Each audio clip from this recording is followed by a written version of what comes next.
In this new season, Epic have made some massive new changes to the solo victory cups, and it is now way easier to qualify through the finals than ever before. Now, with the first solo victory cup starting in just over a week's time, now is the best opportunity to share with you guys multiple key tips and strategies to help you guarantee qualifying to the finals every week. If you do enjoy today's video, please do drop a like and subscribe, as we are so close to 15,000 subscribers and I'm going to be uploading a lot more content just like this. I'm also going to be streaming these solo victory cups on my Twitch channel every week, so please do drop by and help support if you get the chance. Without further ado, let's get straight on into the video. So I want to start off by talking about what actually is the Solo Victory Cup and how does it work for those of you that might not know. Now in this new season, they're going to be held weekly every Monday night throughout the course of the season, so exactly the same as we saw last season in Season 3. Now last season qualifying to the finals was much harder, but due to Epic's new changes doubling the amount of players from 7,000 players that qualify through to the finals on EU last season up to 15,000 this season, and also top 5,000 used to qualify on NA last season up to top 10,000, it has become way easier to qualify through to the finals. Now this means of course that as a result the caliber of the players or the skill of the players in the finals of the tournament will be a lot worse, so grinding this tournament this season will give you a great chance to get some earnings like I explained in my last video. Now the format this season is actually still the same as last season, with this being 65 points per win and 1 point per kill. Again, this means that this is a very placement heavy format, and for those of you that played last season, you'll know that you only really want 2 games to qualify in order to make the finals. Now, with the qualifying range being massively increased this season, it means that the points to qualify are actually going to be a lot lower than they were in previous seasons. For example, Call last season started at around 125 points, and as the season progressed and people began to understand the meta and improve of these things that were in the game, it went as high as 129 points by the end of the season on EU servers. Now this season obviously the points to qualify will be much lower as a result of more people being able to qualify through to the finals.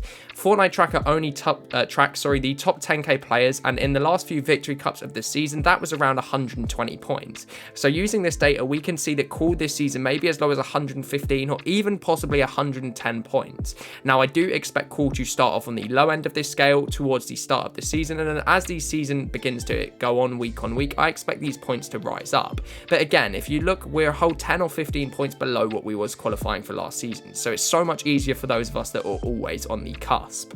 Next up, I want to talk about something which is crucial if you guys are trying to qualify every week, and that's the importance of your first game, or those first couple of games, whether you're in low elo. So even if you die off spawn first game with 0 points, it's okay because you're still going to be in low elo lobbies. But these low elo lobbies are absolutely crucial in order for you to qualify. For example, if you're in a low elo game and you are maybe a top 10k player or even a top 20k player that was struggling to qualify through last season, you're going to be on average better than like 80% of the players in your lobby, because let's say for example 200,000 people queue up for the Solo Victory Cup, which they do very, very regularly, and you're a top 10k player. That means you're in the top 5% of all players in that lobby. So there's 95 players that are worse than you in that lobby and 4 that are better than you. So you have a great chance if you do take a fight that you're actually going to win it or fight someone that maybe isn't as skilled for you. This then means that you guys are able to get a good game. Now what I just said about fighting in this game is obviously going to be easier is not actually what you want to do, because you want to focus on getting a top 5 placement in this first game, as that is where all the massive placement points are. Like I've said, 65 points for a win is crucial. Now if you do get a top 5 in this first game, you've got a minimum of 40 points already, and this means it can already count as one of your good games which you need to qualify through to the finals this season. Now after you have had this pretty solid first game, you have to keep in mind that you're going to be in a bit more of a higher elo. So what is the strategy for the next games, whether this be games 2 through to 7?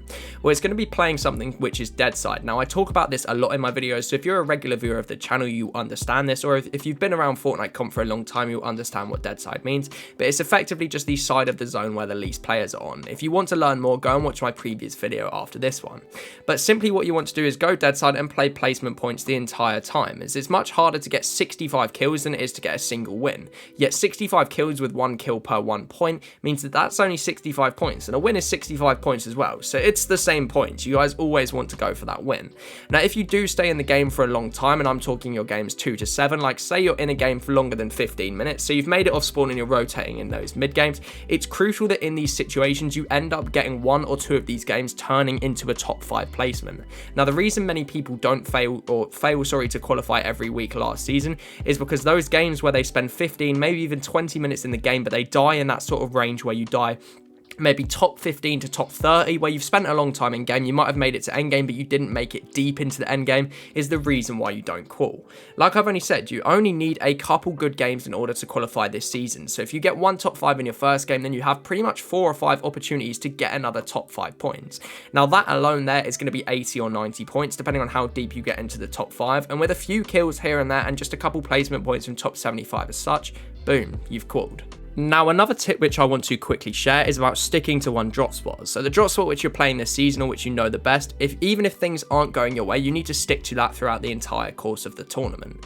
Changing your drop spot is one of the fastest and easiest ways to throw a successful tournament and make you angry or tilted. Stick to what you know and the loot routes which you follow game on game if you want to be more consistent, because consistency overall means more and more success, and that means that you guys will qualify on a regular basis, and once you start qualifying on a regular basis, who knows, you could look at earnings. But that is pretty much all I've got for today's video. If you did enjoy, please do drop a like and subscribe, and feel free to check me out on my Twitch. Thank you guys for watching. Peace out from me.